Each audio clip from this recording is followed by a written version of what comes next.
मुंबईकरांनो, शिस्त पाळा, अन्यथा खिसा रिकामा होईल। सार्वजनिक ठिकाणी कचरा केल्यास 500 रुपये दंड लागणार, तर सार्वजनिक ठिकाणी थुंकल्यास 250 रुपयांचा दंड आकारण्यात येईल। कचऱ्याचं वर्गीकरण करून पालिकेला सहकार्य करण्याचं आवाहन। दंडात्मक कारवाईची वर्गवारी कशी असणार आहे पाहूया। सार्वजनिक ठिकाणी थुंकल्यास 250 रुपये दंड, रस्ते पदपथावर कचरा टाकल्यास 500 रुपये दंड,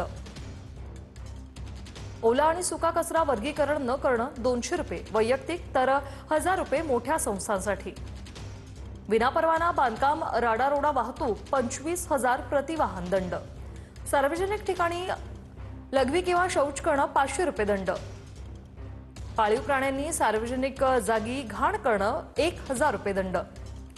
सार्वजनिक ठिकाणी अंघोळ करणं किंवा कपडे धुणं 300 रुपये दंड। व्यावसायिक कारणासाठी कचरा जाळणं 10,000 रुपये दंड भरावा लागणार।